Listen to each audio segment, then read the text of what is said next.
Good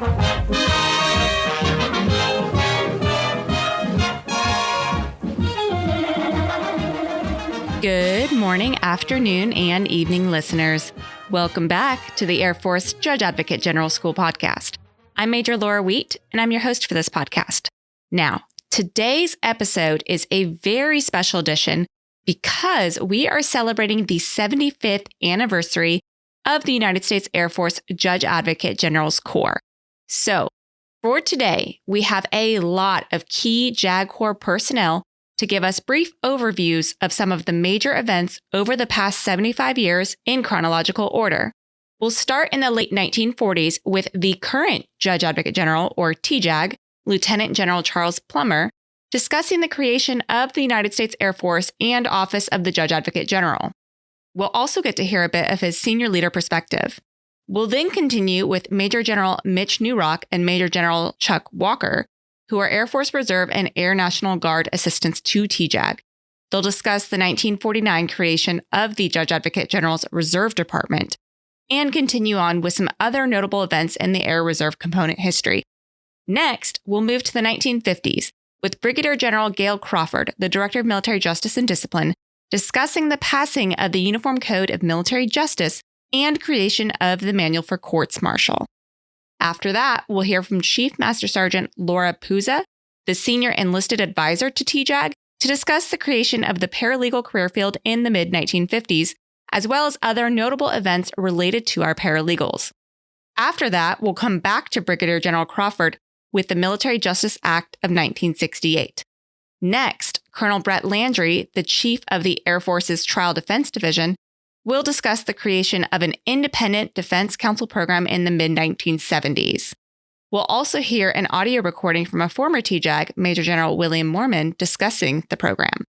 After that, we'll move to September 11th, 2001, with Brigadier General Michael Tomatz, the Director of Operations and International Law, giving an overview of what happened on 9/11, as well as a discussion of what the JAG Corps' operational support looked like pre, during, and post 9/11.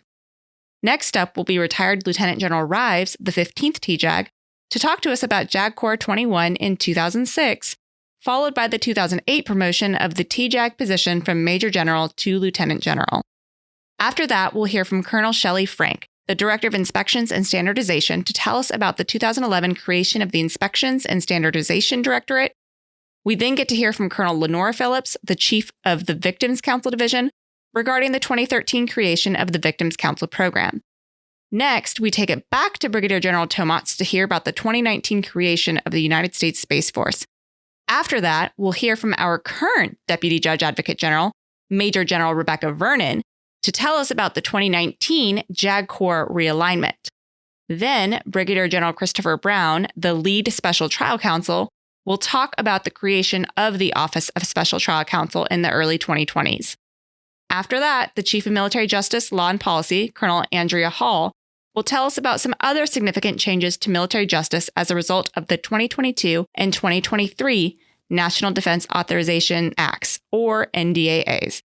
Our last subject matter expert will be Colonel Mark Hoover, the Director of the Legal Information Services Directorate, and he's going to talk to us about the transformation of technology throughout JAG Corps history, spanning from the early 1960s to the present day.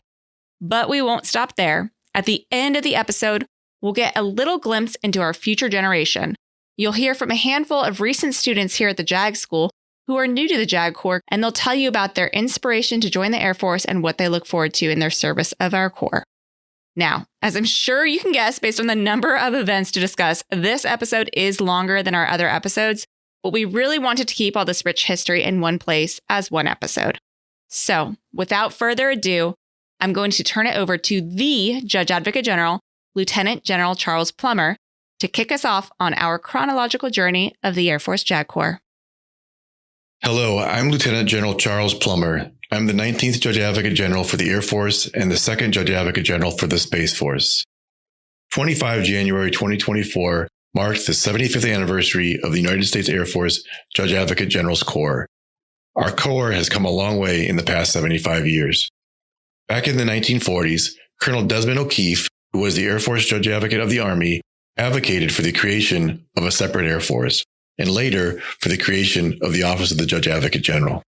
On 18 September 1947, the National Security Act established the United States Air Force. The following year, in 1948, the Air Force Military Justice Act created the Office of the Judge Advocate General, and the Chief of Staff of the Air Force designated the initial 205 Air Force Judge Advocates. On 8 September 1948, Major General Reginald Harmon became the first Judge Advocate General for the Air Force. Finally, on 25 January 1949, Air Force Order No. 7 established the Judge Advocate General's Department. Today, you're going to hear about some major events, pivotal moments, and stories of the teamwork our JAG Corps displayed throughout its history. These events greatly contributed to where our JAG Corps stands today, accomplishing our mission as one team. The development of our Corps has been guided in part by our JAG Corps guiding principles, wisdom, valor, and justice. Before we continue on the chronological journey of the JAG Corps, I'd like to take some time to talk about each of those. First, wisdom. Wisdom is not just about book smarts. It is the combination of intelligence and experience. It is the ability to deliver competent legal advice to better the larger mission. The ability to accurately identify issues, retrieve and analyze the facts, and properly communicate the necessary information in a timely manner. Over the years, our Corps has continually strived to enhance the knowledge and experience of our judge advocates and paralegals, from the competitive selection process to the ever-increasing number of courses offered at the JAG School and other educational institutions, including a wealth of virtual continuing legal education courses. Some of the most experience comes from the day-to-day, boots-on-the-ground exposure to real-world scenarios. It's those new prosecutors or case paralegals who are learning from the senior litigators detailed to their cases. It's the staff judge advocate who brings along the junior attorneys to give legal advice to the wing commander. It's also the junior members who bring experience related to today's generation and technology to those of us who have been in the Corps longer. I challenge all JAG Corps members to continue to enhance and stretch the limits of your knowledge. The second, valor. Valor requires us to be courageous, whether physically in our profession of arms capacity or ethically in the profession of law. It requires us to do the right thing when nobody is watching, and it requires us to do the right thing, yet difficult thing, when everybody is watching. The Corps is tasked with holding individuals accountable and voicing concerns when our client, the Air Force, is at risk of violating law. We promote valor within the Corps by anticipating risks and using our wisdom to proactively mitigate legal issues. Sometimes a judge advocate needs the strength and moral fortitude to speak up to a more senior official with unpopular legal advice. Our goal is never to get to know, but how we can achieve the mission in a lawful manner, exuding valor when our profession of law needs us to do so. Lastly, justice. President George Washington stated, "The due administration of justice is the firmest pillar of good government." In the military, justice is crucial to maintaining good order and discipline, which in turn is imperative for operational success. As a JAG Corps, we are tasked with upholding what is right and what is fair. Many changes throughout our 75-year history have related to military justice, whether establishing a trial judiciary, enhancing the rights or procedures related to crime subjects and victims, or adapting to changes in the Uniform Code of Military Justice. But justice is not just about military justice. It's also about cultivating a just JAG Corps. People desire and respond to a just organization. We must continually strive to cultivate an inclusive Corps, focusing on pursuing fairness and justice at every decision point. Before moving on, I want to thank the past, present, and future legal professionals of our JAG Corps. Our Corps would not be where it is today without those who came before us and those who are currently beside us, constantly doing the work to meet our clients' needs at the speed of relevance. I thank our new and future JAG Corps personnel, as the future of our Corps is in your hands. We must always keep an eye to the future, ever mindful that our sound legal advice guides commanders while they navigate changing missions, keeping pace with the global stage. We will continue to be the best law firm in the world, serving the greatest client in the world, the United States Department of the Air Force. Thank you so much to Lieutenant General Plummer for kicking off the 75th anniversary episode with the creation of our Corps and what it means to be one team. Next, we are moving to 1949 with Major General Neurock and Major General Walker to provide some notable events related to our Air Reserve component. Gentlemen, over to you. Hi, everyone. I'm Major General Mitch Neurock. I'm the 17th Mobilization Assistant to the Judge Advocate General. I'm the senior ranking Judge Advocate in the Air Force Reserve. And I'm Major General Chuck Walker. I'm the 14th Air National Guard Assistant to the Judge Advocate General. And similar to General Neurock, I'm the ranking JAG in the Air National Guard. You know, it was back in October of 1948 when President Truman issued an executive order directing the Secretary of Defense to proceed without delay to organize all reserve component units and to train individuals vigorously and progressively to make sure that they were ready to provide support for the national military establishment. And then it was only a few months later, in July of 1949, that the Chief of Staff of the Air Force founded the Judge Advocate General's Department Reserve. And our first TJAG, our first Judge Advocate General, Major General Reginald Harmon, was tasked with organizing the Department Reserve. And he's been quoted as telling Colonel Tom King, who would later become the first mobilization assistant to TJAG, that he wanted a program that is useful in wartime, or he wanted no program. He said, I don't want to have a training program in name only. Train them for the jobs they'll have to take on active duty. Idleness promotes idleness. I would rather have a useful program or no program. And yes, the next great milestone for the reserves came in 1951 with the Air Force Organizational Act. It specified the Air Force was to consist of the regular Air Force, the Air Force Reserve, and the Air National Guard, both the federalized status and the non-federalized status, while in service of the United States. Also, the Armed Force Reserve Act of 1952 was enacted as a response to some mobilization issues during the Korean War. The act created 3 categories: ready, standby, and retired reserves. And because TJAG didn't have the time to be able to oversee and organize all the training himself, positions were created, such as the mobilization assistant to the Judge Advocate General. That happened in 1960 with Brigadier General Thomas King. And several years later, the Air National Guard followed with the first Air National Guard assistant to TJAG in 1977, who was Brigadier General James Heiss. Thank you, gentlemen. And could you please explain some of the positive impacts of having the Air Reserve component? Sure. The Air Reserve component has become integral under the total force model. There have been numerous developments with the Air National Guard component over the last few decades, some of which include fully being integrated into the operational mission in a way that could only be imagined decades ago, beginning in 1990 with the first Gulf War, when the unprecedented mobilization of Guard and Reserve members created and continues to create mutual benefit to the Title X forces in whatever contingency operation we've been in since. Historically, the reserve had been viewed as what we now call a strategic reserve, where reservists, if they were needed, would be activated and they would come and take the place of their active duty counterparts who were then sent forward into a deployed environment. The model has changed so much in the decades since then, because now the Air Force Reserve and the Air National Guard are themselves operational, being able to provide readily available expert reserve component legal support to legal offices and commanders, utilizing our special civilian skills and strengths and talents for the maximum good of the Judge Advocate General's Corps. So it's not just an organization where we come and backfill like it used to be. Now we're so much more useful to the rest of the JAG Corps, and the service we're finding is much more meaningful to the Corps as well as meaningful to our own people as human beings.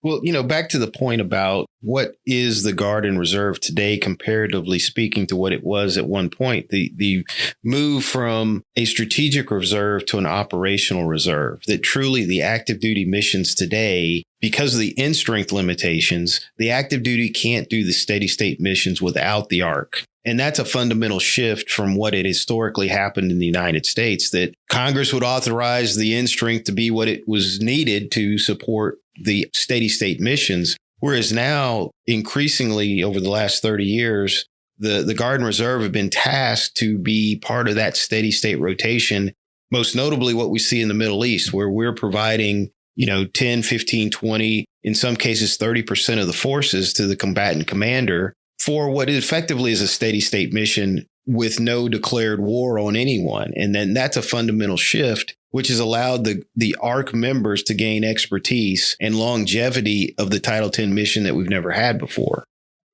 Another thing that's changed a lot is the concept of the citizen airman itself. In the older times, the expectation would be that if you were a member of the reserve or the guard, that you would leave your civilian profession and come and take up military duties. So essentially, like in the old militia times, you would put down your pitchfork and you would pick up your musket and you would go and perform military service wherever it was needed. And it was true in the legal profession as well. There were certain military skills that everyone needed to know how to do as judge advocates or as paralegals, and they would get the training that they needed to do in order to perform those tasks in uniform. But they would largely leave behind the civilian skills and expertise that they had in favor of the military work that they needed to do. But it's different now. Now people are encouraged. So rather than ask people to leave that behind to come do military work, we're asking them to bring those civilian skills and talents and expertise with them, whether they're paralegals or JAGs, whether they're reserve or guard, and put those skills to work for the best interest of the Corps.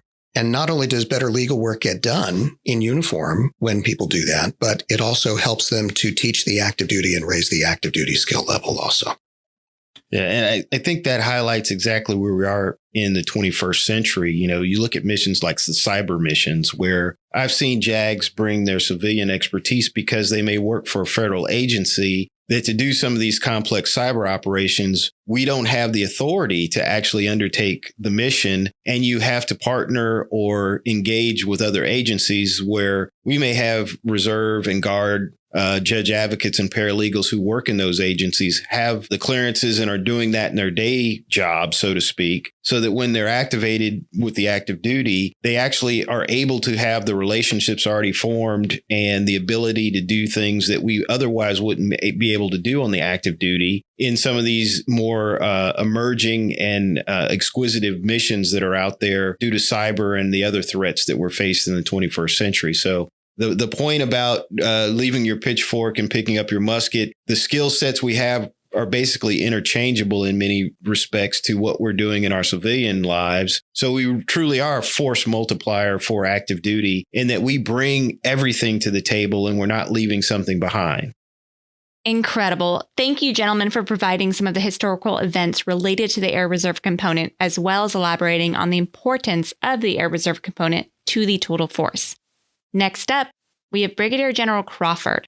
She's going to be giving us a couple of our major events in military justice history, starting first with the 1951 creation of the Uniform Code of Military Justice. Ma'am, over to you.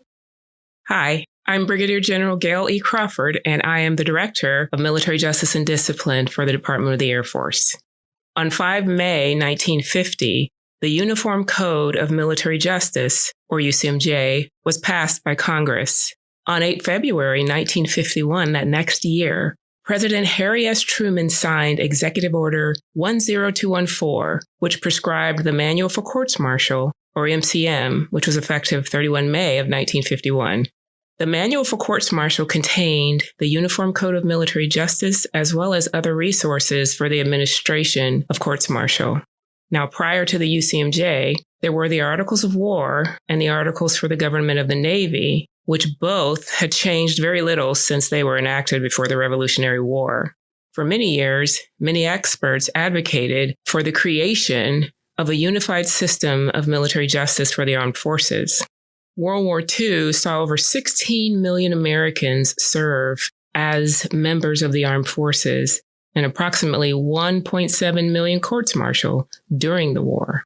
Afterwards, veterans and advocates demanded reform from the antiquated laws, and they were calling for a system that would guarantee basic principles of due process for our service members. With the creation of the Air Force in 1947, there was even a stronger impetus to move towards one system. The adoption of a UCMJ and MCM was hugely significant because it allowed for consistent application of law and procedure to all armed services and service members. The changes even contained protections which were not yet available to defendants in civil courts at the time. One example, service members being tried by general court-martial received the right to legally qualified counsel. This guarantee was provided 13 years before the Supreme Court's famous decision in Gideon versus Wainwright, which held that the 6th and 14th Amendments guaranteed the right to legal counsel for anyone accused of a crime, even if they were unable to afford their own attorney. Additionally, the UCMJ provided service members with Article 31 rights, prohibiting compulsory self-incrimination. And that was 16 years before the Supreme Court provided similar rights in Miranda v. Arizona. The UCMJ has evolved over time, but generally includes articles on jurisdiction, courts-martial procedure, to include pre- and post-trial, and all of the punitive articles, or in layman's terms, criminal offenses within the military. Thank you, ma'am. Don't worry, you're going to hear from General Crawford again shortly. But right now, we need to pause in the mid-1950s to discuss the creation of the legal specialist career field, which you'll learn later turned into our paralegal career field. And we've got Chief Master Sergeant Puza to tell us about that. She'll also talk about some of the other notable paralegal events. Chief, over to you. Yes, thank you, Major Wheat. I am Chief Master Sergeant Laura Puza, the Senior Enlisted Advisor to the Judge Advocate General, and I'm the 20th person to be in this position. As I was looking through some historical documentation and trying to determine where the paralegal career field came from, it looks like the paralegal career field was implemented in 1954, 1955, but our paralegals fell under a separate ladder within the administrative career field. And at the time, they weren't called paralegals. They were called legal airmen or legal specialists. So let me explain a little bit more about how we started. So Chief Master Sergeant Swigonski was the first legal assistant to the Judge Advocate General, which is the equivalent of my current position today of the Senior Enlisted Advisor. And he started out as an admin troop. He was a corporal at the time, and he was recruited by the Staff Judge Advocate and his first sergeant at March Air Force Base to work in the legal office. And back then, that's how folks were recruited to work in the legal office. And many times, if an SJA found out about a specific enlisted person coming to their base, they'd meet them at the bus station or the train station and basically snag them to go work in the commander's office or the SJA's office. And so while these administrative troops were performing legal duties, it wasn't until 1954 when they started going to training to perform court reporting duties that they were actually able to justify the legal specialist career field. But even when that happened, the specialty still fell under the administrative career field. So it was like a subset of the admin career field. And then finally, in 1958, our career field transformed from a subspecialty of the administrative career field into our very own separate legal career field. And then it wasn't until 1988 when we finally started calling ourselves paralegals. And since then, we've come a long way and we continue to evolve. And ma'am, I will also note that in 1994 was when the paralegal badge that we wear today was established and approved by the Chief of Staff of the Air Force. Great. That's really funny that back in the day, they could just snag somebody, say, hey, you're going to come work in this office. Yeah. I wish we could do that today. But what prompted the need for paralegals or legal specialists at the time? Well, ma'am, I think, knowing how important paralegals are to the JAG Corps today, it was just they recognized a need, right? Our paralegals are able to support attorneys not only with administrative work, but with substantive legal work. And so I think they recognize that, right? And so the fact that the Staff Judge Advocate took the time to train his paralegal, that's how it was done back in the day, too. So they absolutely recognized that they needed something more. And those paralegals have just been such an important part of our JAG Corps history. Great. And so on the note of training, can you talk to a little bit about how the training looks like these days? Yes, ma'am. So currently the Paralegal Corps is undergoing the biggest shift in training that we've seen basically since the Corps' inception. The Air Force as a whole has charged the enlisted force with approaching training from a different lens, focusing less on tasks and more on foundational competencies, right? So currently, even up until this point in time, we are very task-based. We teach tasks to our paralegals. And so we're trying to move over where we are teaching foundational competencies. So over the course of the last year, our paralegals have been hard at work, laying the foundation for our functional competencies and aligning them with the Air Force's foundational competencies. This transition not only allows us to grow paralegals that can operate across any domain, but grow airmen that can align their skills to any mission set. As a Corps, we are the first career field to tackle this effort, and we're excited to see it roll out in 2024. And we are getting after that right now, ma'am. It's a very exciting time in our career field. Wow. And so, of course, I'm an instructor here at the JAG school, and I see what our paralegal instructors have to go through to even teach here. And it's kind of cool. Why? Can you tell us why they go through so much for the paralegal apprentice course that we have?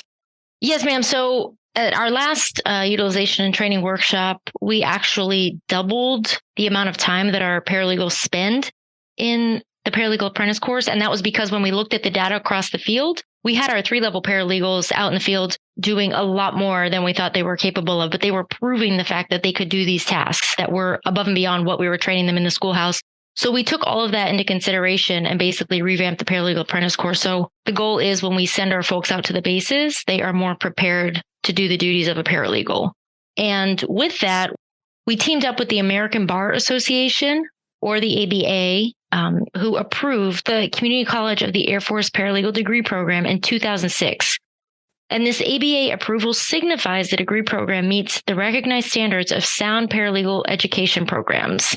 Once our graduates graduate from the paralegal apprentice course, they've completed the majority of the required legal specialty course. So basically, they're getting a lot of legal training that they would get if they were going to an associate college or something like that, working on their legal degree.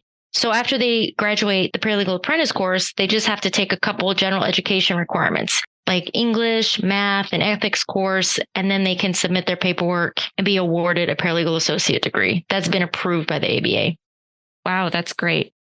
And so, Chief, when you first started talking about it, they were doing court reporter duties. And then over the years, SJAs were giving them training. Now, obviously, we have a lot of training, but what do our paralegals do? What is the significance of them working in the JAG Corps? So our paralegals are an essential backbone to the legal system. They work closely with our judge advocate generals on every aspect of the mission. Although our paralegals are not advisors, right? They cannot give legal advice. They are talented and multifaceted. They can do everything from research and writing to conducting interviews, processing cases and discovery management. They assist on various types of investigations, to include recording records on various hearings, contract law, military justice, and they are essential to ensuring good order and discipline of the Air Force. They are the ones on the ground executing tasks and operations that are essential to the success of mission objectives. I mean, to be honest, our paralegals are critical to the Corps because of the perspective and leadership they provide to all our personnel. Thank you so much to Chief Puza. Now, listeners, we are back with Brigadier General Crawford, and she's going to talk to us now about the 1968 Military Justice Act. On 24 October 1968, President Lyndon Baines Johnson signed the Military Justice Act of 1968, which was the first major amendment to the UCMJ. It became effective just a few months later on 1 August of 1969 and primarily added new due process protections, such as right to counsel for service members being tried now by special court-martial and the ability for an accused to choose a trial by military members or jury, and to be tried by a military judge sitting alone. On that note, the act also created the military trial judiciary, bringing courts-martial more in line with criminal cases brought in the United States district courts. Judges replaced law officers in courts-martial and were given substantial judicial authority to preside over court-martial proceedings.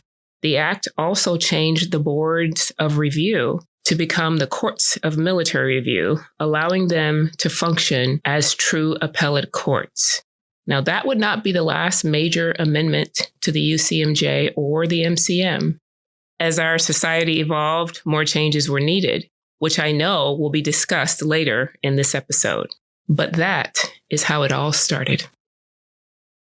Great. Thank you so much, General Crawford, for discussing some of those keystone events in military justice history.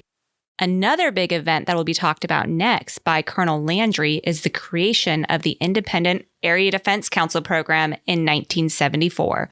Over to you, sir.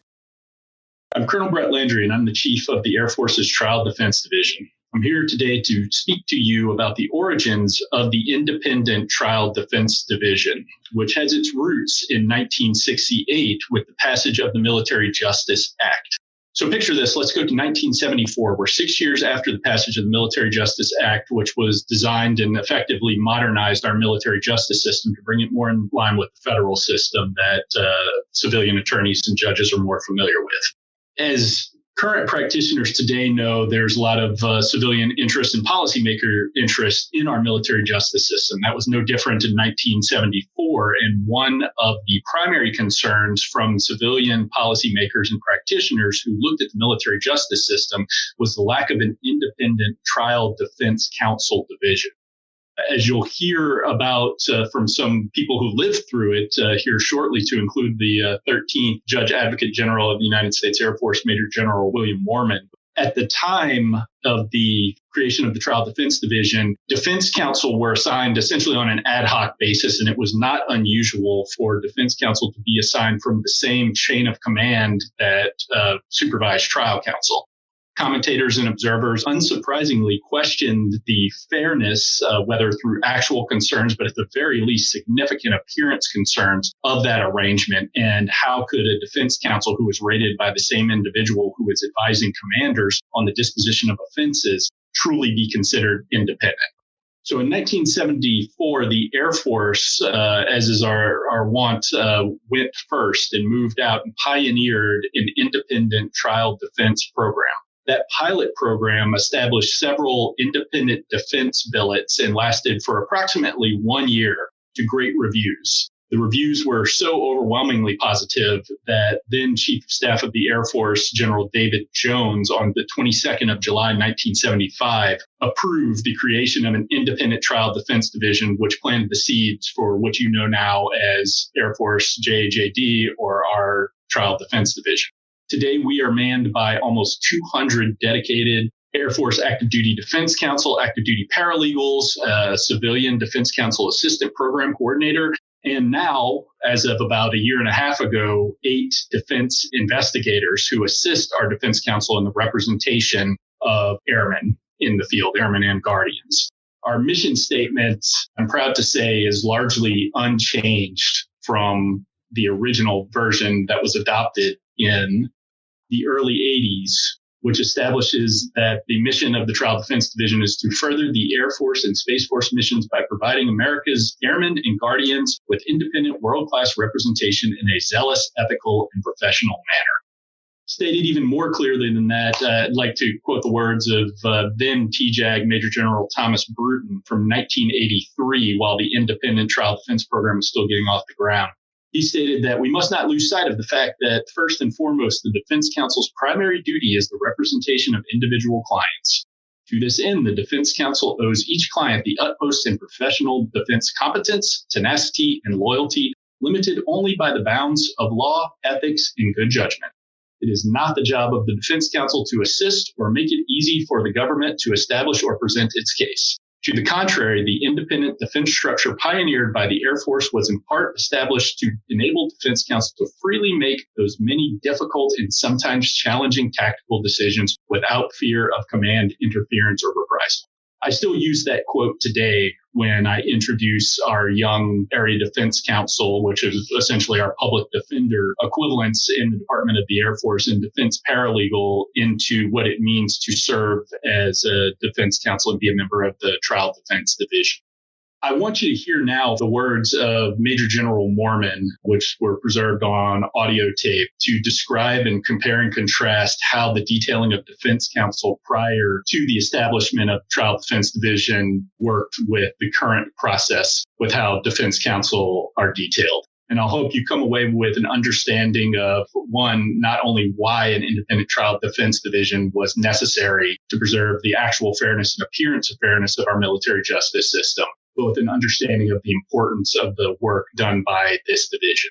As I, again, instruct our new defense counsel during the defense orientation course, without the work that they do, all of the guarantees of rights laid out in our Constitution, laid out in statutory law, and laid out in regulations are just words on paper. Great. Thank you so much, Colonel Landry.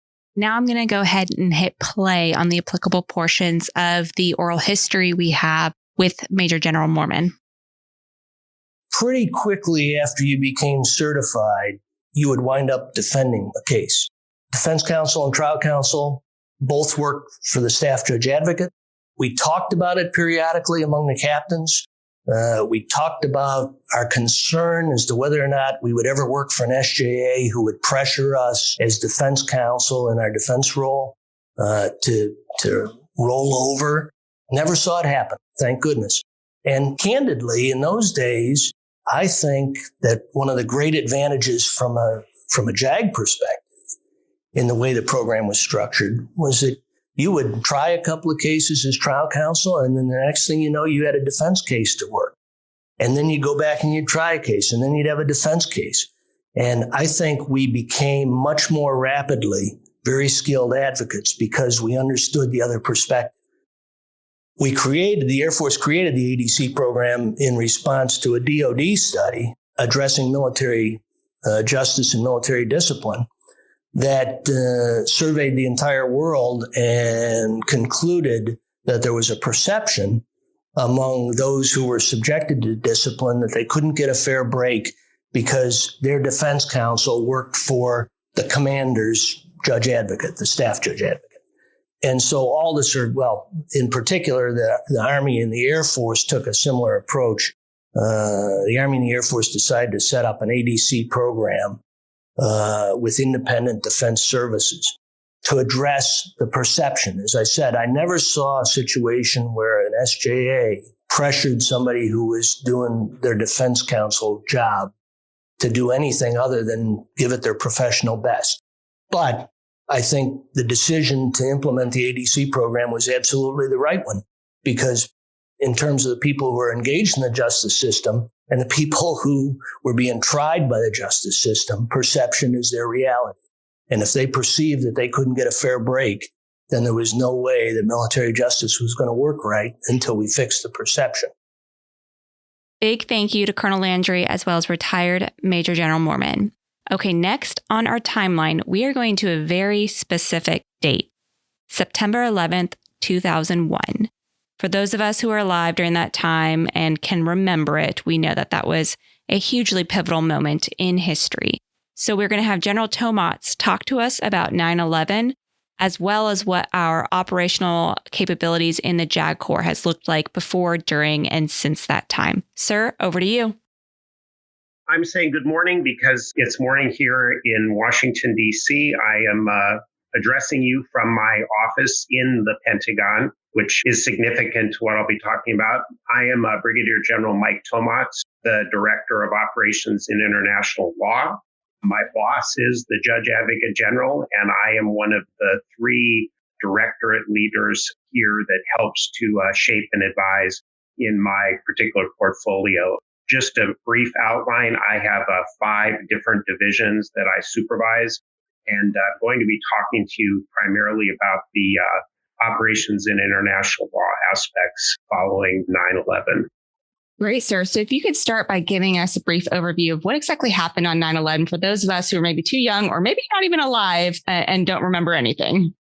Well, it's almost funny to be asked the question in that way, because for me, this was certainly the singular transformative event that occurred in my military career. And I think for a lot of us that you put in more of the oldster category, that the thought that 9/11 doesn't in some way shape everything about why you serve and why the military is what it is today. It's almost hard to imagine that there are people, and I certainly have children who have very, limited memory of the events. And so I understand that. But just to give you a sense of perspective, it's almost unimaginable because it's such a significant event in my own lived experience as a judge advocate. So just to give everyone a very brief overview, September 11th was a beautiful, clear morning on the East Coast of the United States. And there were 4 commercial airlines scheduled to fly from different airports on the East Coast to California that were hijacked. The entity known as Al-Qaeda, which we have been battling both pre-9/11 and then obviously in the years since, launched a coordinated attack with 19 terrorists who basically took control of these 4 different airlines. 2 of them struck the Twin Towers, major skyscrapers in Manhattan. They were symbolically important because of their very visible role in our system of economics. And they really are essentially a large global business complex, very important in the international community, trade, investors, et cetera. So very, very symbolically important buildings. Some of your viewers will know that this was not the first time that the Twin Towers were attacked. There was actually a bombing in 93, where a vehicle was driven underneath and exploded under the Twin Towers and caused considerable damage. But fortunately, the structures survived the explosion. But it was a close call even back then. The two World Trade Centers initially were struck in the upper parts of the building, but both buildings ultimately succumbed to the fire, and the sheer amount of devastation caused the buildings to collapse. Additionally, one of the other airlines, Flight 77, struck the Pentagon in the building where I'm addressing you from. 184 individuals, both on the plane and in the building, were killed. In total, 9/11 attacks killed 2,977 people. We were in some ways very fortunate. The fourth plane was actually also going to strike a target in the United States, but the passengers fought back, and the plane ultimately crashed into a field in Somerset County in Pennsylvania near the town of Shanksville.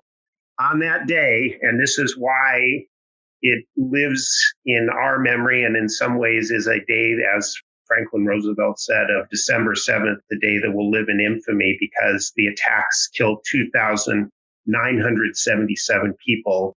It was the single largest loss of life resulting from a foreign attack on American soil. So that is why the day is significant.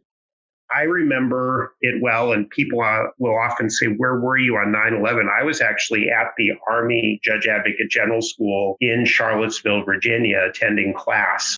And I remember when they switched from the slides that we were going through on the training to put on the television on the big viewing screen in the main classroom there. And we all sat and watched the events in horror as they unfolded that morning. I remember the uncertainty, the president's movement that day were up in the air, and ultimately the president addressed the nation. It was also interesting to me because within a day, we had a couple of judge advocates pulled from the class that actually went off to attend to military duties associated with the United States response, which of course, led us in large measure to respond within, a month. We had forces operating in Afghanistan. And I think that the rest of that is history. And it really transformed so much of our approach to international relations. It changed the priorities for the government of the United States. And it became the singular focus was to go after the terrorists who had launched this attack on us. So that is a very brief introduction to what happened on 9/11 and why it's so significant. Sir, thank you so much for providing that overview. Before we launch into the changes we saw as far as legal support goes, can you briefly discuss what did legal support look like pre-9/11 in the JAG Corps? So I think that if you talk to people who are in the JAG Corps, there are people who were actively involved in operations in international law. I think it's a myth to say that 9/11 sort of started us down an operations in international law path. There have been judge advocates who served during the first Gulf War. There have been judge advocates who've been involved in just cause in Panama.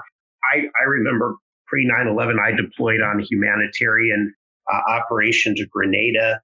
It was a short duration. We've been involved in disaster preparedness around the world for years. We have people serving in international settings. Obviously, we all know there are assignments to Germany and England and to Japan and Korea and other far-flung places. And I think all of the people who we have out in those areas are in some ways engaged in the practice of operations in international law, whether it's through exercises, joint or combined training, or simply working with host governments. Those are all aspects of the practice.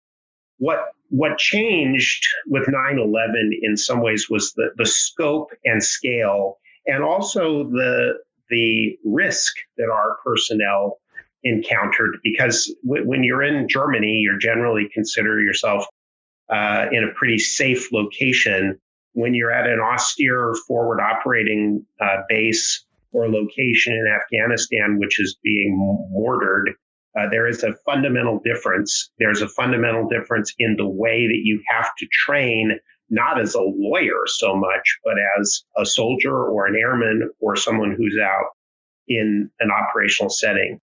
The other thing that I think changed significantly is that the scope of operations was of sufficient breadth and time duration that we had a number of Air Force personnel in a lot of areas, including judge advocates and paralegals, who ended up filling taskings from Army entities. So we had a lot of people who were out doing combined and joint operations where they were literally working directly for an Army judge advocate, or in some cases in a joint world, they might be working for a Navy judge advocate, or they might be supervising other service members.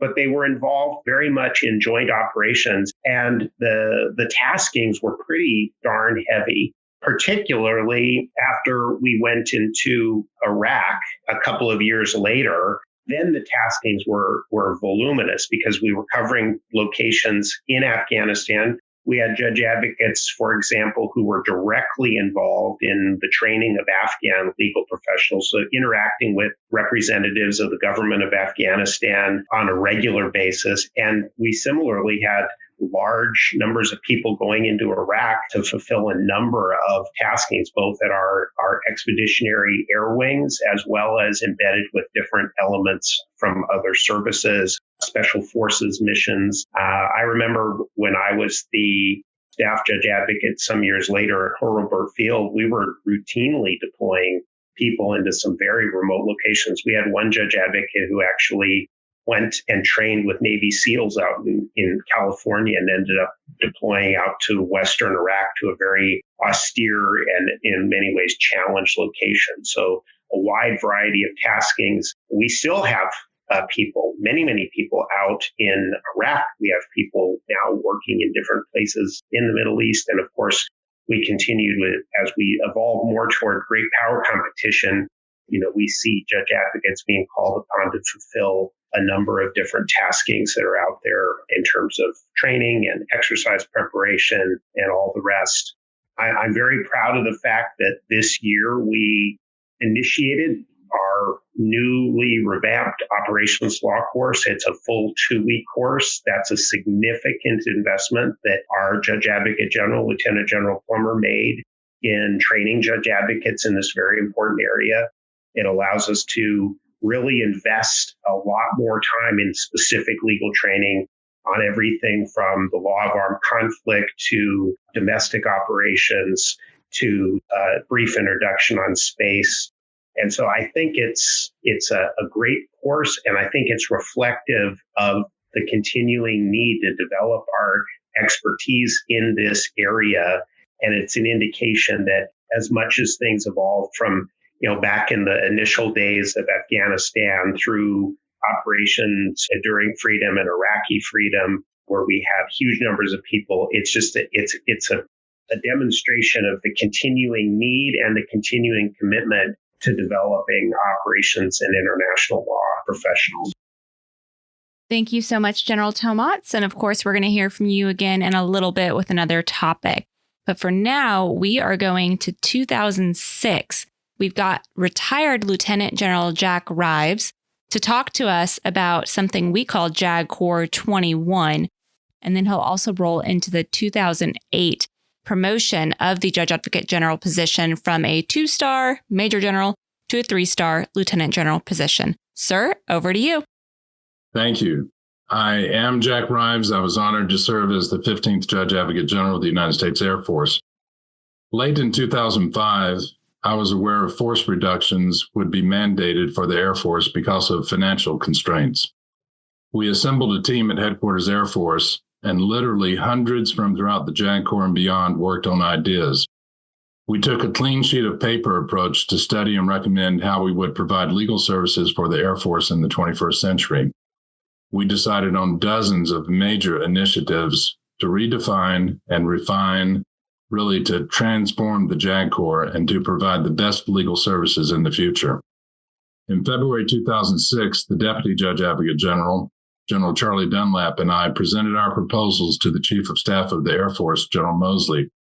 We spoke informally with no slides or handouts. General Moseley ultimately approved everything we requested. As an example of his support, General Moseley authorized an additional brigadier general position to serve as commander of the newly created Air Force Legal Operations Agency. This was at a time when the Air Force reduced the overall number of brigadier general positions by 30. I briefed the Secretary of the Air Force on the Chief of Staff's decisions the next day, and Secretary Wynne provided total support. We knew many of the decisions would be controversial. To counter attempts to reverse the decisions, we created a document and named it Chief of Staff of the Air Force Decision Memorandum to effectuate the changes. General Moseley signed it on 2 March 2006, and the JAG Corps 21 decisions thereafter withstood all significant challenges. I'll mention just a few of our initiatives.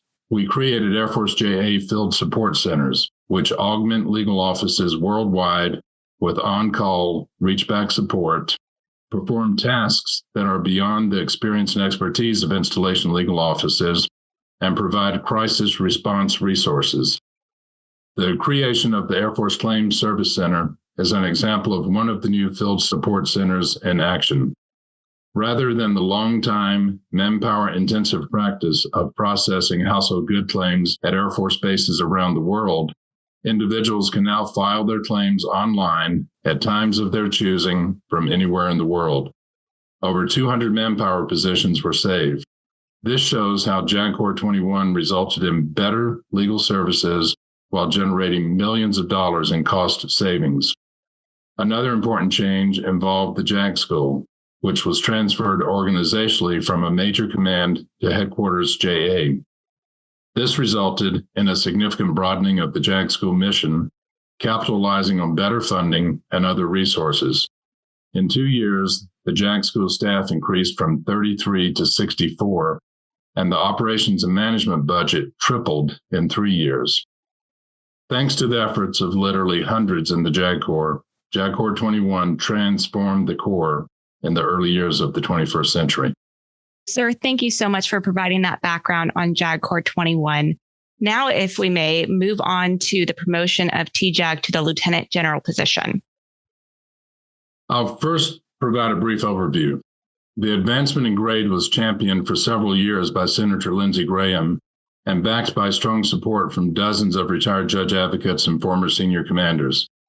Beginning in 2005, the United States Senate approved a TJAG grade increase for 3 consecutive years, but the legislation was opposed by the Department of Defense, and it was not supported in the House of Representatives until 2008. The driving force behind the new legislation was to affirm and uphold the independence of judge advocates. The Chief of Staff, General Schwartz, officiated at my promotion ceremony. He observed, "The 3-star is a big deal." He added, "The 3 stars are the closers." And he said, "It's important because champions of the law should have that rank, that presence, and that stature." In a practical context, the rank of a judge advocate holds little relevance. JAGs of every rank are known for telling commanders and others what they need to know, even if it is not what they may think they want to hear. That being said, the promotion had an immediate and tangible impact. Being a 3-star meant participating in high-level meetings instead of not being invited because they were senior staff meetings. Too often, we had to learn of decisions after they were made, and the information was never as good as had we been in attendance. We sometimes had to work to change decisions that had been made without JAG input. The 3-star TJAG literally has a seat at the table. Being in the room enables the JAG to spot issues that others may not recognize as having legal importance, and it gives JAG awareness of issues. I'll close with an additional point that provides context. When I was promoted to Lieutenant General, only 10 officers in the Air Force outranked me. Great. Thank you so much, General Rives. All right, listeners. So the next topic on our timeline will be the 2011 creation of the Inspections and Standardization Directorate in the JAG Corps, which you'll hear us refer to as JAI. Over to you, Colonel Frank. Great. Thank you so much. Hello, everyone. I'm Shelley Frank, the Director of Inspections and Standardization. It is a privilege and honor both to take a moment to reflect on JAI's evolution, but really to be serving at this momentous time in our JAG Corps history. JAI was created as a result of the Judge Advocate General's, TJAG, that is, statutory obligation under 10 United States Code, or USC 806A, which is to make frequent inspections in the field.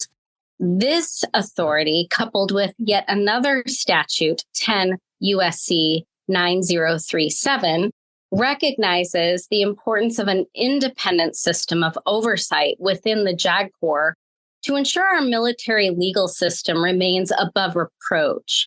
This explains why our inspection system is independent from the Inspector General, otherwise known as the IG. Article 6 is the term we commonly use to refer to the inspection program in the Air Force JAG Corps. And the Article 6 inspection program exists to enhance the standardization of legal practices and improve the delivery of legal services at Air and Space Force legal offices around the world. Great. Thank you, ma'am. And so how has this inspection process evolved over the years? Great question.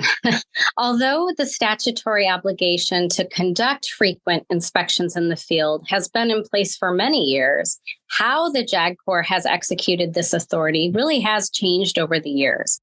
Prior to 2011, the inspection function was primarily executed at the Major Command or MAJCOM level, which really is just a higher level of organization within the Air Force. And they did so under what we call Organize, Train, and Equip, OTE, functions. Consequently, this resulted in each MAJCOM having their own unique and frankly unstandardized inspection checklists, some of which had several hundred, yes, I said several hundred checklist items. But in 2011, there was a significant shift to standardize the inspection function under TJAG directly, as opposed to under each individual MAJCOM. In 2011, the Inspections and Standardizations Directorate was officially established. This new office consolidated the multiple different MAJCOM checklists into one fully coordinated product that is used across the Air Force JAG Corps even to this day. And it synchronized the Article 6 inspections with the Inspector General or IG's inspection schedule. This then allowed TJAG to have direct insights into the health of legal offices across the globe, while also reducing the number of and footprint of inspectors on a wing, or really, in this case, in a wing legal office. Also in 2011, the Article 6 inspection process was separated into two parts. The Part 1 inspection was a review of the legal office's compliance with the checklist, which was still several hundred items long, and that would then form the basis for a legal office's inspection score. Then, about 6 to 8 months later, TJAG or DJAG, the Deputy Judge Advocate General, would conduct what we called a Part 2 or a follow-on inspection that was more focused on the legal office's progression in improving its performance since their Part 1 inspection. And it's actually in this new process where we started to highlight and reward innovation as part of the grading process, which is something I'd like to touch on a little bit later. Eventually, we moved away from a formal Part 1 and Part 2 inspection process. And today, both JAI and TJAG conduct article inspections in a coordinated manner, though less formally. JAI's inspection is primarily compliance-based, while TJAG's is primarily qualitative. Great. Thank you for providing that background. Now, ma'am, in this podcast, we've been discussing our history the last 75 years. How do you see the inspection function evolving into our future? So I'm really glad you asked. I touched on innovation briefly a moment ago, but I want to expand on that here a bit more. 2023 was a really exciting year for JAI because this is when TJAG trusted us with the responsibility of standing up an innovation cell for the JAG Corps. So with the help of lots of volunteers across the JAG Corps, we started establishing the institutional foundation for innovation in our Corps. And one of those things was the creation of the JAG Corps' first ever idea submission platform on the Guardian and Innovation Network, also known as GAIN. And since we launched our innovation campaign, 73 ideas from across the Corps have been submitted. Our legal professionals have found some truly innovative ways to cut waste and streamline processes. And this is just a fantastic way for them to share their ideas and for us to share their solutions across our law firm. We've got some really exciting plans for the future, which include, we hope, some research and development efforts aimed at bringing new technology to our Corps. While none of us can really know for sure what the next 25 years holds, we look forward to shaping the evolution of both the inspection function and innovation initiatives to really help legal professionals continue delivering premier legal services to the Air and Space Force in what is surely to be a highly dynamic legal environment. Well, we look forward to see what is to come with JAI and all this innovation. Thank you so much, ma'am. Okay, listeners, so next up on our timeline, you've already heard from Colonel Landry a little bit ago when we were back at 1974 on our timeline when he told you about the creation of the Independent Area Defense Council program. Well, now we are fast forwarding to 2013 with Colonel Phillips to tell you about the creation of the Victims Council program. Ma'am, over to you. Thank you for that introduction. Hello, everyone. I'm Colonel Lenora Phillips, and I'm the current chief of the Victims Council Division for the Department of the Air Force. It's an honor for me to be here today as we celebrate and look back on 75 years of the Air Force JAG Corps.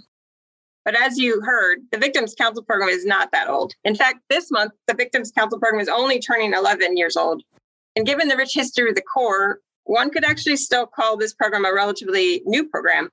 And I think that's fair because since the program's inception, it has been changing and expanding, and then changing and expanding some more to finally what we have today, which I believe is a very robust program.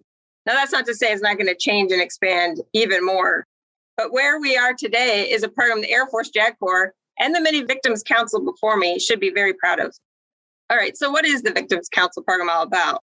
Well, simply put, Victims Council around the world empower victims of sex-related offenses, domestic violence offenses, and interpersonal violence offenses through the military legal system by allowing for a confidential attorney-client relationship between a victims counsel and a qualifying victim.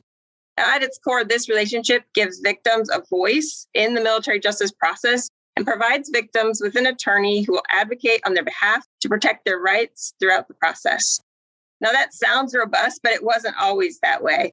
In fact, the program had much more humble beginnings, which began after Congress took note of several widely publicized incidents of sexual assault in the military and called for sweeping changes to the way the military handled sexual assaults.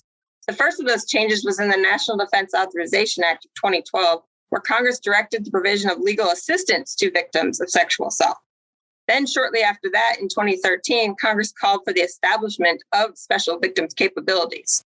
Now, it was during this time the Air Force JAG Corps was trying to figure out how best to meet the intent of Congress, creating a pilot special victims counsel program, which initially had attorneys embedded within legal offices and representing clients as one of their many legal assistance duties.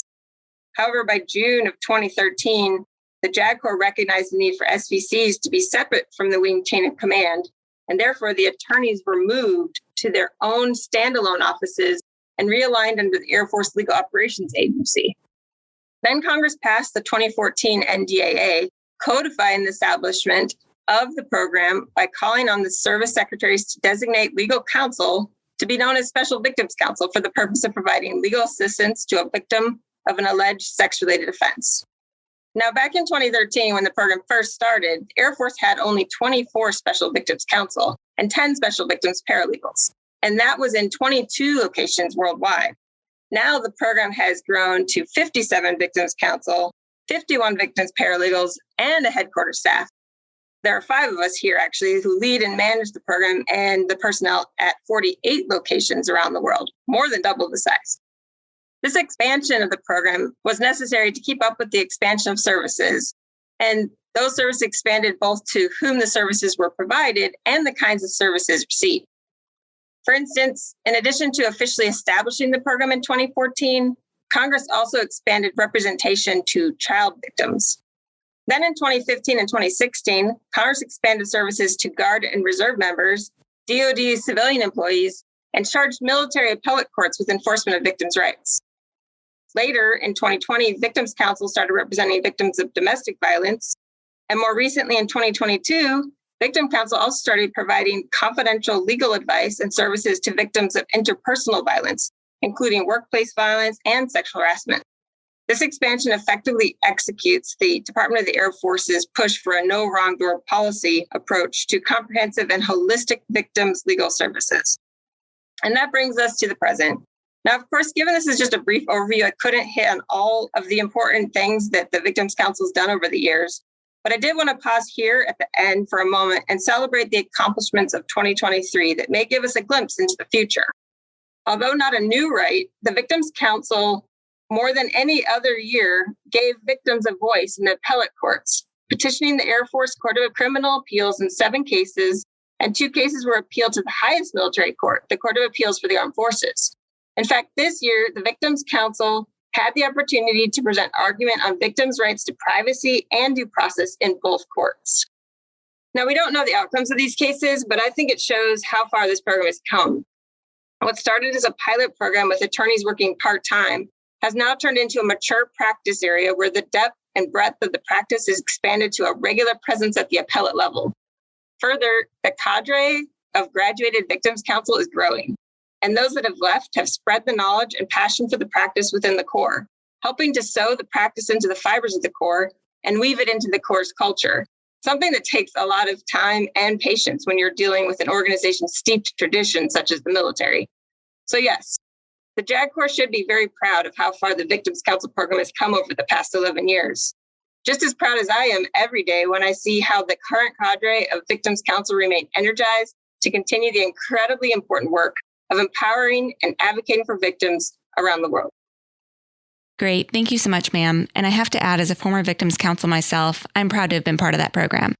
Now, I know this was a short overview, but for our listeners out there who may want more information on the stand-up of the Victims Council program, you can tune in to episodes 28 and 29 of this podcast, in which former TJAG, retired Lieutenant General Richard Harding, provided an interview. Okay, next up in our timeline, we're bringing it back to Brigadier General Tomatz, and he's going to discuss the 2019 creation of the United States Space Force. Over to you, sir. Okay, so obviously, you don't create military services very often.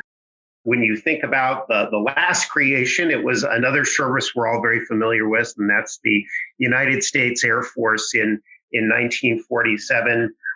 Just back on December 20th of 2019, we celebrated the 4th birthday of the United States Space Force, which is its own independent, statutorily created military service falling under the authority and direction control of the Department of the Air Force and the Secretary of the Air Force.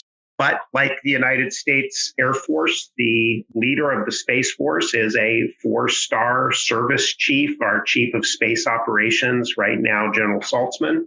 And it is truly an independent military service with all of the parallel structures that you would expect at the highest levels. As it evolves, it's I think important to point out that it's relative to the other services, it's very small. It's about 8,000 people scattered around at different operating locations. There are obviously bases that are now under the Space Force base, and there are locations, Air Force locations that have space elements on them. And all of these are serviced by judge advocates who provide advice. In many instances, the underlying support functions, your personnel, your public affairs, your lawyers, those are Air Force people wearing an Air Force uniform, but they're certainly servicing the Space Force, which is really designed to be this more lean and efficient, operationally focused service that really focuses on the space mission itself. And of course, that mission is rapidly evolving. And we have had judge advocates embedded throughout. We've had lawyers who were intimately involved in reviewing the legislation that created the Space Force. And we have lawyers who are involved every time there's a change in an organizational construct or there's a revision to the mission. We have lawyers that are reviewing all of that. And so it's a significant enterprise in the United States Department of Defense and in our government in the way that we're getting after what we see as a rapidly evolving area. I don't think you have to look back very far in history to understand the significance of space to the military. When you think about the precision guided munitions that we as a military service depend on, those rely on the position, navigation, and timing, the GPS that are defended and protected and maintained by the U.S. Space Force. When you think about working with commercial partners, like what's happened in Ukraine, where we've seen systems provided by SpaceX, for example, providing critical elements. And there are a lot of complex legal issues embedded in how we go about forming those relationships and providing support in a wide range of areas. And space is it's accelerating it's not a linear scale. It's almost logarithmic in the number of objects that are in space now compared to in the past. And the dependence, the commercial dependence across all phases of life. And it's just, we are very much a spacefaring, space-dependent society. I think a lot of us don't realize how dependent we are in space. And so it's very significant. I think you wanted me to talk a little bit about JAGs in relation to Space Force. I have a small division here, JAOS. All of my attorneys are experts in the space area. Some have specialized in commercial space. Others have specialized in international law related to space. We have one individual who's actually published a book on the topic of space. So a terrific cadre of experts. We make a huge investment in space. Not only do we have a week-long space course at our Air Force JAG school, we also send people to LLM programs at various universities in the United States as well as Canada. So we really are developing a cadre of space experts who we then embed at the various field commands that are out there, the large command elements, as well as here at the headquarters, where there are a lot of the structural work in the way that we organize, train, and equip the Space Force. As we're settling on those priorities, we have experts here as well. We also have people who are able to attend internship programs. We have somebody involved in an internship program at NASA, as an example. So there's a lot of opportunity, I think, for our judge advocates in the space domain. And frankly, I think it's a growth industry for us because the dependence we have on space is not going to go away. It's only going to evolve. And if you wonder why the U.S. government decided to create an entire military service, it's because of the criticality of the domain, not because we're all up living in space. We don't live in the domain. It's our dependence here on planet Earth, where everything relies on access to the capabilities that space provides. And of course, it's also very significant to us as a military because we use space capabilities in a variety of ways that I think many of them are well understood by all of us and certainly by the public. All right. Thank you so much, General Thomas, again, for talking about the creation of the United States Space Force. Next, we're actually pretty similar on our timeline. In December of 2019, we have Major General Rebecca Vernon to talk to us about the strategic alignment in the JAG Corps. Ma'am, over to you. Hello, everyone. I am Major General Rebecca Vernon, and I am currently the Deputy Judge Advocate General of the United States Air Force and Space Force. I am also the commander of the Air Force Legal Operations Agency. I'm here today to talk to you about the realignment of the JAG Corps that occurred in December of 2019. We'll have to go back in time just a little bit and know that the National Security Strategy and the National Defense Strategy came out, as well as some new documents from the Air Force that set forth our strategic vision.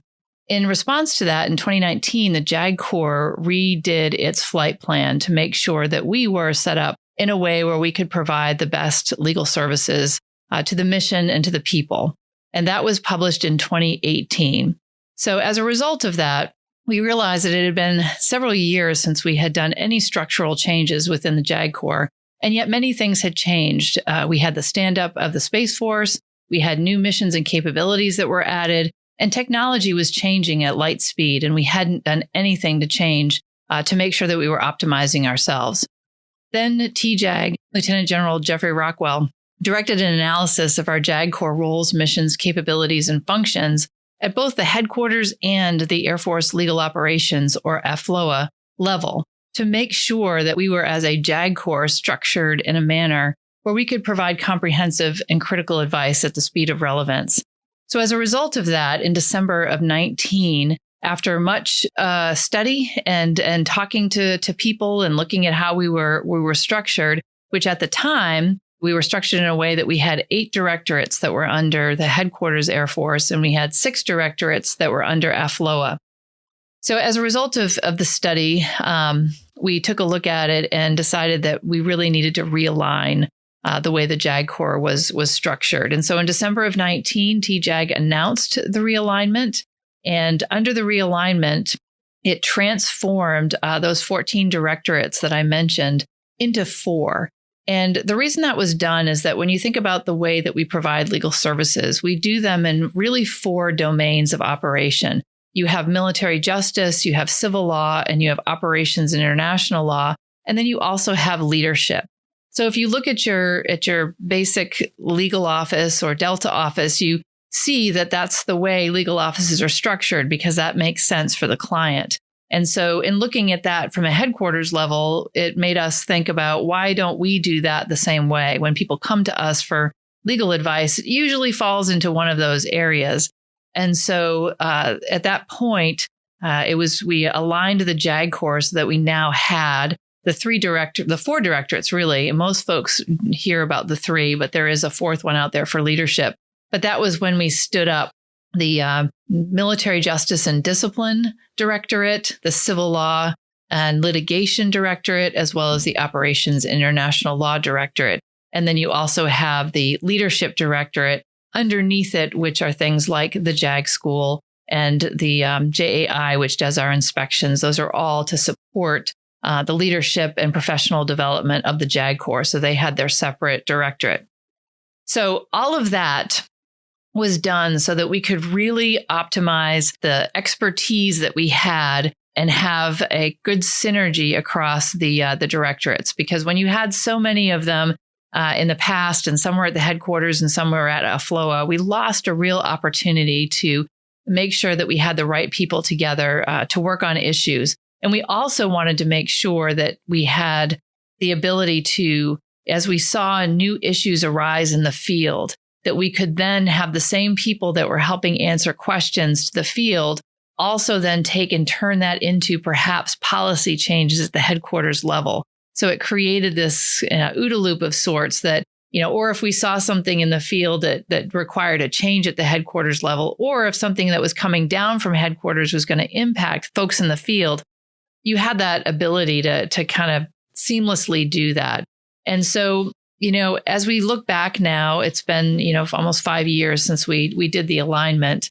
I have seen many times throughout my experience, both as the Director of Military Justice and Discipline and now in my current job, where we have been able to quickly work issues because even though we have the 3 separate domains that are working legal issues, they do a great job of collaborating together, because sometimes you do get those issues that cross over all domains. A great example of that was COVID.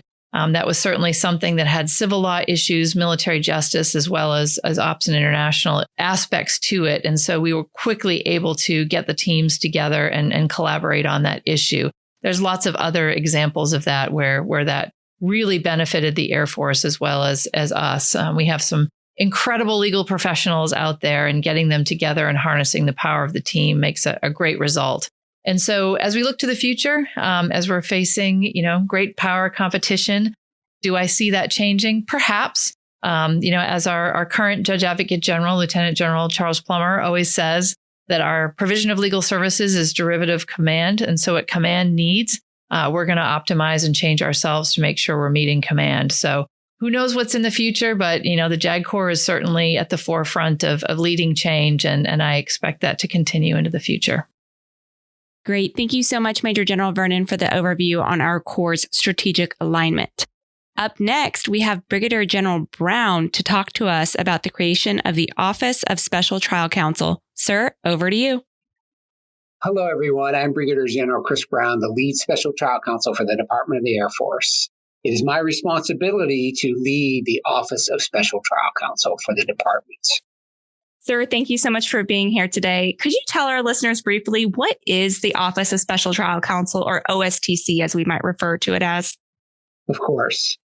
So at the direction of Congress and the Department of Defense, the Office of Special Trial Counsel, or OSTC, what we do is we provide expert, specialized, and independent ethical representation of the United States in the investigation and prosecution of covered offenses under the Uniform Code of Military Justice. What that means is we help investigate and prosecute certain offenses. So we use the term covered offense, and we use that term because that's how the statute or the NDAA distinguishes our authority versus command authority. So covered offenses currently include 13 categories of victim-based offenses under the UCMJ, or the Uniform Code of Military Justice. This would include things like murder and manslaughter, rape and sexual assault, and domestic violence. It will also include certain types of sexual harassment after January of 2025. So we've been partnering with the JAG Corps to build this organization for about 2 years. And I'm pleased to announce that we reached full operational capability on 27 December of 2023. We're one of several reforms that Congress put in that aim to strengthen accountability and increase trust in the fairness and integrity of our military justice system. Yes, sir. Thank you for that. And could you elaborate more on the significance of this program? Well, with the implementation of OSTC, prosecutorial discretion over covered offenses, as I mentioned above. So the decision whether or not to prosecute a case has shifted from command, and it's given to the Office of Special Trial Counsel. So we, OSTC, and our Special Trial Counsel will be making disposition decisions over those 13 victim-based offenses I mentioned briefly before.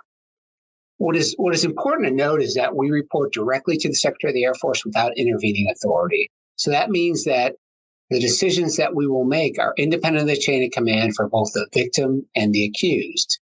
But that said, commanders are still entitled to provide non-binding input on what they believe might be the appropriate disposition in each covered offense case. And the commanders will still be advised by their attorneys or their staff judge advocates, which are at every level, at installation level, and every level in between, and the staff judge advocate staffs. They will still continue to advise commanders. And as the lead special trial counsel, what are your goals for this program going forward, sir? So our goals are really laid out in our OSTC vision statement. And that vision statement is integrate, litigate, and seek justice. We aim to integrate with installation, legal, law enforcement, and command teams in the investigation and prosecution of those covered offenses. We will partner with installation-level legal professionals from the outset of an investigation. Senior litigators will inform the investigation in conjunction with local legal personnel. And we hope that this will improve both the investigation and lead to speedier case outcomes and disposition decisions. We will also we'll integrate for training, where we will attempt to grow the next generation of STC by training and mentoring our junior counsel, both in the investigation of these offenses and also in the litigation of these offenses. We will also provide lead counsel in court-martial litigation of covered offenses. So that is our litigate portion of our vision. Local counsel from the installation level will help us in that they'll be sitting second chair on these cases. And finally, we look to seek justice. We will make every effort to seek fair and impartial justice throughout the administration of military justice, from when an offense is first reported to its final disposition. Our goal is to be transparent in our decision-making processes and work very closely with the JAG Corps and our law enforcement partners to continue to improve our military justice system going forward. Thank you so much, Brigadier General Brown, for that information on the Office of Special Trial Counsel. Again, since we only had limited time for an overview, for those of you who want more information, you can actually go back to episode 75 of this podcast, in which the prior Director of Operations of OSTC, Lieutenant Colonel Matt Neal, gives a more in-depth discussion of the historical background and development of OSTC. Next up, we have Colonel Hall, who is going to provide some other noteworthy changes in the 2022 and 2023 National Defense Authorization Acts. Over to you, ma'am. Hello, I'm Colonel Andrea Hall, and I am the Chief of Military Justice Law and Policy for the United States Air Force. The military justice system has gone through many significant changes since it was created in 1775. The Department of the Air Force and other military services are currently navigating another era of changes to our military justice system. These changes have come through statutory changes from Congress in the National Defense Authorization Acts for both 2022 and 2023, as well as through changes made via executive order signed by President Biden in 2023. We have also implemented additional requirements through new regulations known as Air Force instructions. The changes are vast and impact many aspects of our system, so I will not be able to cover all changes, but I will highlight a few significant areas of change. First, except for capital cases, the military justice system is moving to sentencing by a military judge rather than by a panel of members. This move is intended to align our system with the sentencing system used in United States federal courts. We also expect that the change will create more consistency in sentencing decisions for similar offenses in our courts martial. Next, in line with the Independent Review Commission's recommendation 1.2, our system now has a criminal offense of sexual harassment and is implementing procedures to ensure all formal complaints of sexual harassment are investigated by independent and trained investigators. The Department of the Air Force has also established a victim appellate notification program, which will provide enhanced notification to victims while a case is working through the military appellate courts or when an offender participates in a parole hearing while incarcerated. Last, our system has sought to also increase the rights of accused members. The Department of Air Force has implemented a system to allow independent funding of defense expert witnesses and consultants, and has expanded appeal rights for all members who are found guilty of an offense at either a special or general court-martial to the Air Force Court of Criminal Appeals. Great. Thank you so much, Colonel Hall. Next thing on our timeline, well, it's not really one point on our timeline because it truly spans almost the entire timeline we've talked through today. Over the past half a century or so, we've had many technological changes, or transformation, if you will. And to talk to us about that today is Colonel Mark Hoover. Over to you, sir. Hey, thanks, Laura. This is Colonel Mark Hoover. I'm the director at Air Force JAS, which is actually the Legal Information Services Directorate here at Maxwell Air Force Base. One of the big things that we do at JS, when folks ask me, what do I do? In a simple terms, I say, hey, we're the IT department for the JAG Corps, but it's much more than that. One of our goals and one of our mission sets at JS is to provide innovative, modern, and secure, legal-focused IT or information technology solutions, both for the Department of the Air Force and various legal communities throughout the DoD. One other thing that we do at JAS is we are helping perform SECAF's DoD executive agent responsibilities through what folks have always heard of as FLIGHT. It's the Federal Legal Information Through Electronics system under one of the DoD directives. We currently have developed and maintain over 50 different IT applications utilized across the JAG Corps, and that's done both here at Maxwell and by our folks up at Wright-Patterson Air Force Base up in Ohio. Thank you for that overview of JAS. Now, sir, would you like to walk us through some of the big developments that have happened over the years? No, I'd love to. So the JAS history goes back to approximately 1961. Folks may have heard of Colonel Calvin Voss. He essentially, we affectionately know him as the godfather of JAS. He was the brainchild for bringing things together. At the time, he was the SJ, or the Staff Judge Advocate, at the Air Force Accounting and Finance Center in Denver. And he started realizing that the JAG Corps needed to develop and test a system for legal document retrieval and research. And again, keep in mind that in 1961, the lay of the land with computers was a lot different than what we experience today. So moving forward to 1963, the Air Force actually officially approved what was known as LIGHT. So there's no F there. It was just LIGHT. It was the Legal Information through electronics system. It was initiated as a legal database, and ultimately the Air Force a few years later would become the DoD's executive agent for that system. Jumping forward to 1969, we were able to put men on the moon. But more importantly, for us, the JAG Corps took responsibility for light at that particular time. Most folks throughout the JAG Corps are probably familiar with AMJAMS, which is the Automated Military Justice Analysis and Management System. Pretty much anybody who has served in uniform in the Air Force JAG Corps has touched or been touched by AMJAMS in one way or another. AMJAMS was actually created in 1972. That's when it was authorized. And then ultimately in 1974, 2 years later, became a functioning system for the JAG Corps. That same year, light became flight. And the rest, many would say, is just history as we move forward. Jumping forward a decade to 1984, that's when the folks at JAS would say, some significant changes happened. At that time, if you think about it, flight was one of the world's largest automated legal research systems. And at the time, flight was a directorate under Headquarters Air Force and had 63 different personnel just for flight. It might seem strange to folks nowadays, but inquiries were actually called in to the flight attorneys who did all the searches. So for those folks who weren't practicing back then, it may seem strange that you have to pick up the phone and call in and say, hey, what can you tell me about this? We're just so used to nowadays just getting on our computer and doing all the research ourselves. But a mere 40 years ago, it was always some attorney on the end of the line that was doing the research and using the flight system. Ultimately, these responsibilities for flight were transferred to JAS based off of a 1982 blue ribbon panel that TJAG authorized.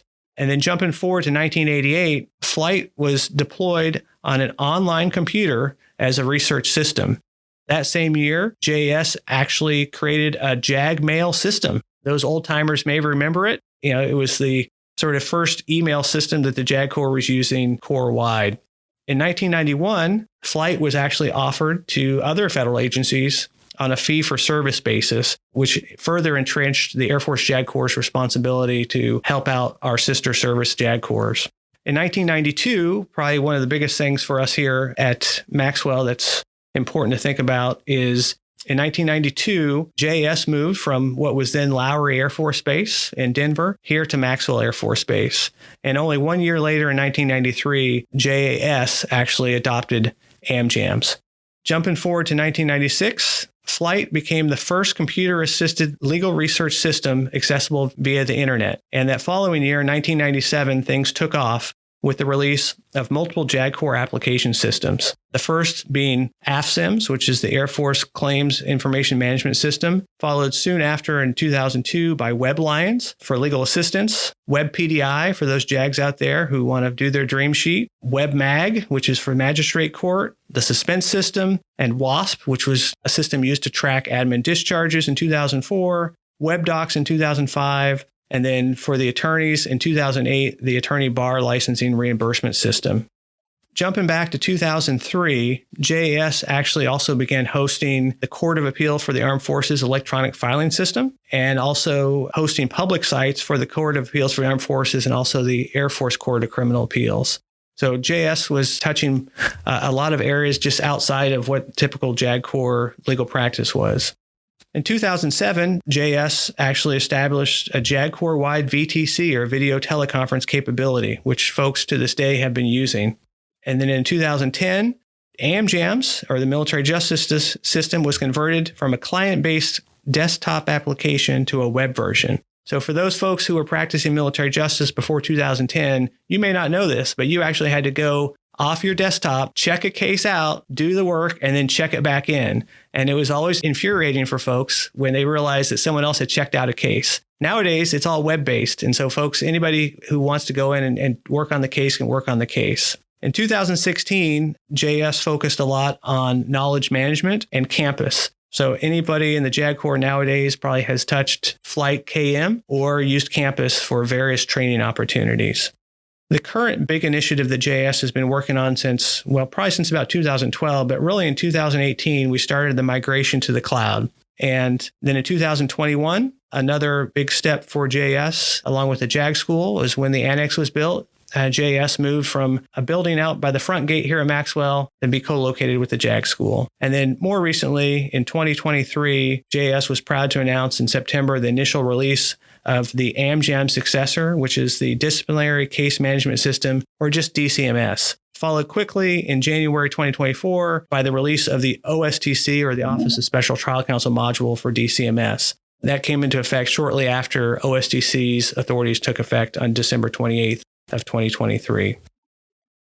I personally would be surprised if there's any duty day that goes by in the JAG Corps that folks don't utilize JAS applications. At least one, probably multiple applications each day, and they don't even realize it sometimes. Our ultimate goal at JAS is to be responsive to the field, but unlike days of old where JAS personnel would do the legal research for you, we now build and maintain the tools that make legal practitioners more efficient and effective as they continue to represent the Department of the Air Force and individual airmen and guardians each day. Wow, sir, thank you for sharing that timeline. In addition to the programs that JAS has created, we've also had other technological advancements in the types of programs that we're using in the JAG Corps. Yeah, I'll put a little plug in here right now for one of the previous podcasts that was done by the former director, Colonel Sherry Jones, and our current deputy director, Mr. Dan O'Connor. If you look at podcast episode 37, they talk a little bit about digital transformation, which for all intents and purposes is just modernization overall. But included in that would be utilizing a lot of tools that, again, JAS doesn't oversee as far as the development, but we have integrated into our systems. For instance, a lot of folks are used to, based off of the COVID years of having to do remote work, of using Microsoft Teams and using other tools like Zoom to be able to communicate with folks. One big project that JAS is currently in the process of working through is a VTC, or the Video Teleconference Replacement Project. In line with a lot of the DoD and Department of the Air Force requirements to utilize these enterprise-wide IT solutions, folks will now be able to utilize systems such as Teams and Zoom instead of the VTCs. This ultimately will give greater flexibility for meetings, interviews, court and board hearings than having to rely upon the VTC bridge through Maxwell Air Force Base alone.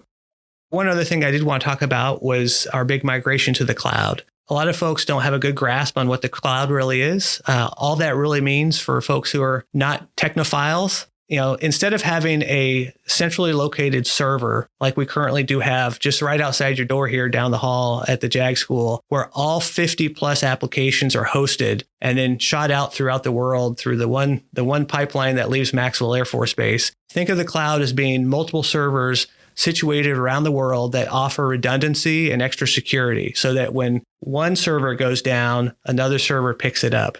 This is something, again, that the Department of Defense and the Department of the Air Force has mandated that folks move away from on-premises servers, but more importantly, it offers more consistency for users out in the field.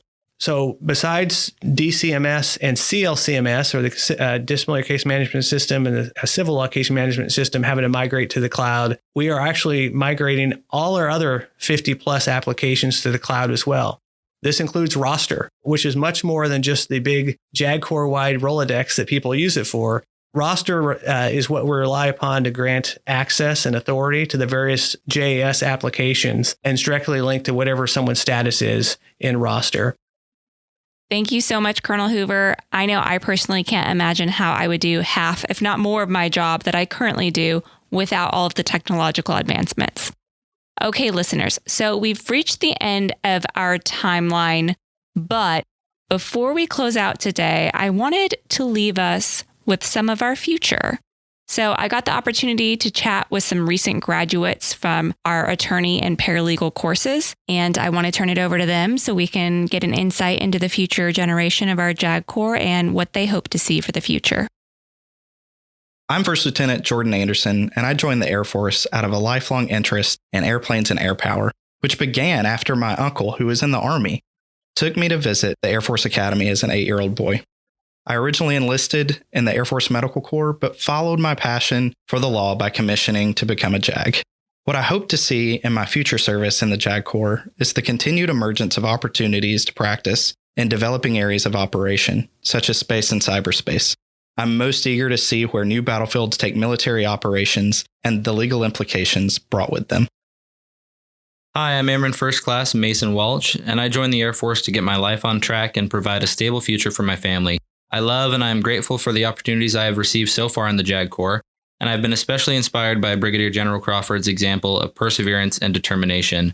I got to hear her talk about this when I heard her speak at her induction ceremony onto the Enlisted Heritage Hall's famed Wall of Achievers. I've also enjoyed getting to work so closely with commanders, first sergeants, senior enlisted leaders, and other top leadership professionals, as I feel it brings us into the fight to help conquer the tribulations our fellow airmen face and do what's right for the Air Force as a whole. I am so excited to see the continued development of our legal assistance and victim and witness capabilities, but most of all, I'm proud to be a part of the world's greatest Air Force.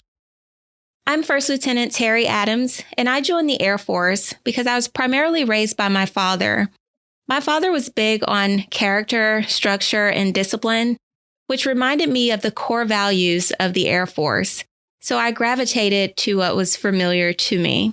What I hope to see in the future service in the Air Force is the development of new technologies and artificial intelligence from a legal standpoint, and also just look forward to serving and assisting our warfighters and our future needs. My name is Airman First Class Peter Ngiolevu. Being part of the military has always been inevitable for me, as I come from a family with a rich history of service. I joined the Republic of Fiji Military Forces as a cadet, and while in training we served as military police, which is equivalent to security forces. I applied for green card in a lottery visa program, and that's how I got to the Air Force. Being open general and then assigned to the JAG Corps, I considered myself lucky, as it challenges me as an individual because we are tasked with serious responsibilities, such as the administration of justice in the Air Force. I am grateful for the JAG Corps and the amazing people I get to work with. Moving forward in the JAG Corps, I hope I get the opportunity to work in a joint environment and see the camaraderie extend across branches. I also look forward to seeing where else the U.S. military puts its footprint in the Indo-Pacific. So I am Lieutenant King Zhang. I joined the U.S. Air Force because I was born and raised in a place where I perceived to have lack of social justice. I always thought that getting a law license would be something to address that. I've seen and heard people who suffered and longed for the humanitarian intervention and have some relief from the U.S. military. And it made me hope to become the person who can provide such relief and justice to them. And it made me hoping to join the U.S. military, become part of that. And as for what I hope to see in my future service in the U.S. Air Force JAG Corps is that I would like to focus on the practice of international law. And I can also contribute in trauma resiliency program with my current study in mental health counseling.